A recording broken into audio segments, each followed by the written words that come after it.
Tonight, a swell in mutant magpie murders coincides with swooping season.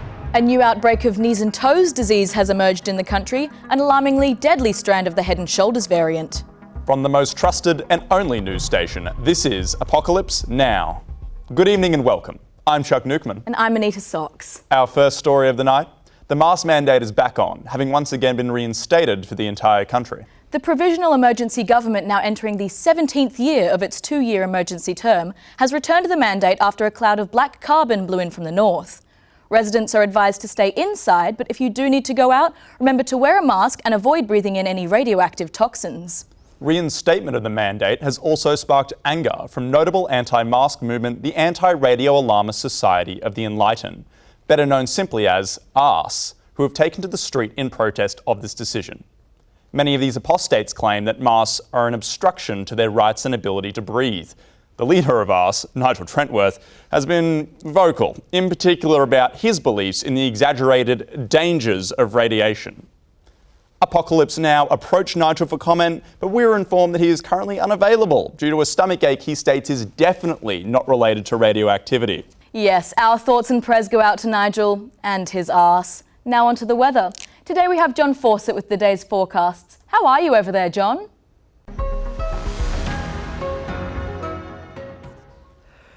Thanks for asking, Anita. Well, to be perfectly honest with you, my wife left me for a man with a bigger bunker. So, there's that. But let's have a look at this weather forecast, shall we? In the southeast, as you can see, we've got some carbon clouds coming in, followed by a meteor shower, falling harder than my tears last night into the photo album my ex-wife insisted we make.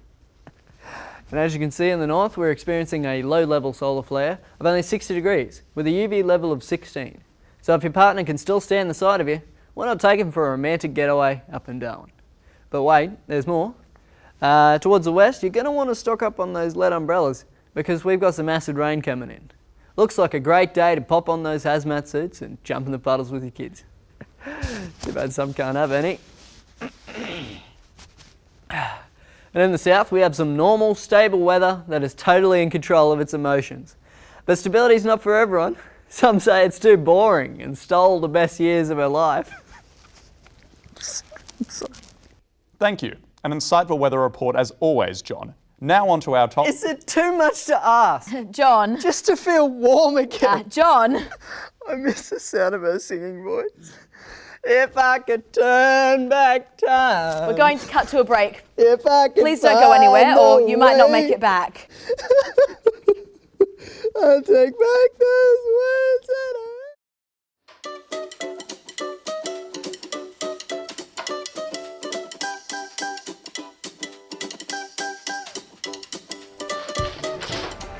Why don't you leave it to the professionals?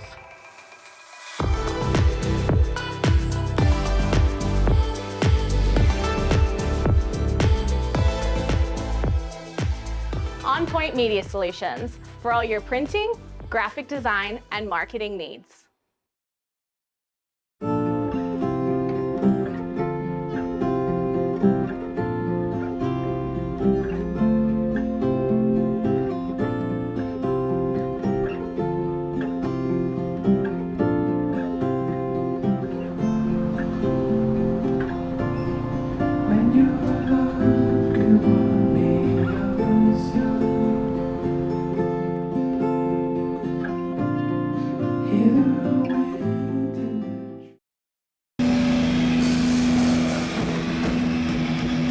My inspiration came from the people around me, the queer community, my friends.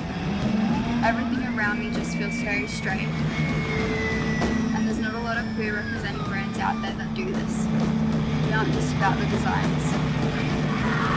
It's not strictly a queer space. People who showcase their identity. Here for gays for everyone.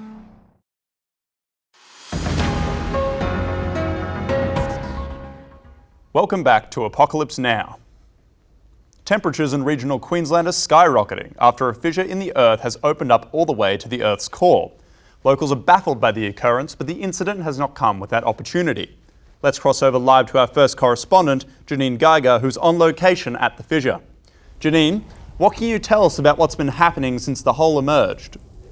Initially, there was some concern about the hole when it first appeared, namely the immediate and spontaneous combustion of native flora and fauna. However, in the weeks that followed, the tide of public opinion has changed dramatically. What makes you say that? Well, Chuck, with immediate access to the Earth's crust, mining opportunities have greatly opened up, with a boost of available jobs in the region. Mining the fissure has been a welcome injection into the local economy. And is that all perfectly safe to do? That's right, Anita. Companies currently excavating the region have given their greatest assurances that everyone working the fissure is being provided the utmost protection needed to work in these conditions. They even claim that this alone will boost the economy to heights wastelanders have never seen. That's wonderful to hear, Janine. Looking forward to a brighter future. Are you buying this? Let's switch over now to our second reporter, Olivia Burns, who's reporting live from the fissure itself. Olivia, what can you tell us about conditions where you are?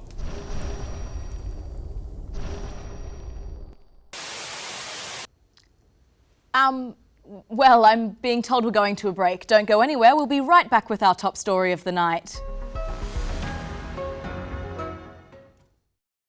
Peak performance, not a problem. BBC's service team is always looking forward to helping with solutions to your workplace, not just a copier, a multifunctioning device that seamlessly integrates with your business platform for everyday use for everyday people.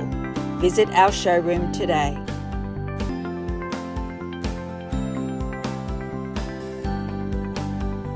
BBC Digital, making work flow. Success is hard work. Every business aims to grow their company. I believe critical technologies are elemental to that growth. Cybersecurity is a critical technology that will no longer be optional in the future. We're at the forefront of that technological space. We're with clients who understand the need to future-proof their organization. We do this by elevating their productivity standards and securing their cyber environment so that they can function without fear of ransomware. We want to earn the right to partner with our clients. That's Mino IT.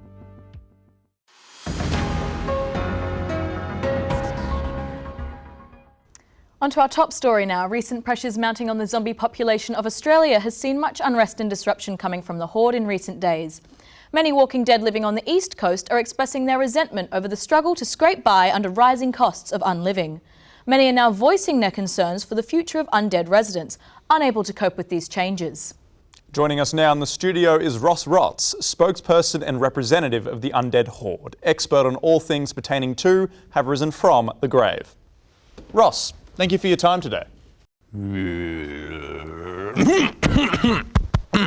Oh, excuse me. Yes, it's good to be here. Thanks for inviting me on tonight, Chunk. So, Ross, tell us, is there really a crisis happening amongst zombies here in Australia? And if so, what's the issue? There sure is, Chunk. We're seeing the costs of unliving rise completely out of control. Prices for brains are rising exponentially, quickly becoming affordable to the most good, honest, hard-working undead families. It's criminal, really. Zombies weren't meant to live under these kinds of pressures. Any idea what's causing these rising prices? I know exactly who's to blame for this, Anita. This new, young generation of wastelanders have a completely different attitude than the one that came before it, and it's having disastrous effects on our community. Right. Care to elaborate on that at all, Ross? See, it used to be, back when I was a mere shambler, that you'd never be hard-pressed to find good, solid wastelander brains to munch on. But nowadays people just don't want to be eaten anymore. It's absurd. I mean, nowadays, zombies have to get by eating off the brains of dead humans. But it's just not the same. It's like asking you to drink expired milk. Well, Ross, can you blame people? I mean, don't you think it'd seem pretty obvious that people wouldn't want their brains to be eaten? You'd be surprised how few people use their brains these days, Chunk. Like you, for example. I bet I could crack open your skull right now and feast on everything that's inside, and there'd still be some left over. Excuse me? Yeah, you'd have some nice juicy brains, wouldn't you, Chunky? Well, anyway, that's all the time we have for this segment. Thank you, Ross, for stopping by.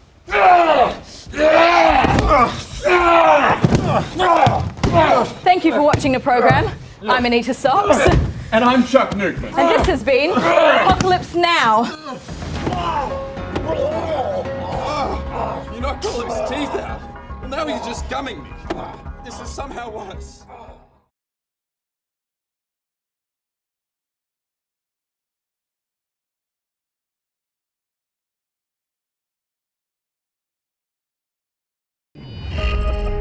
Thank you.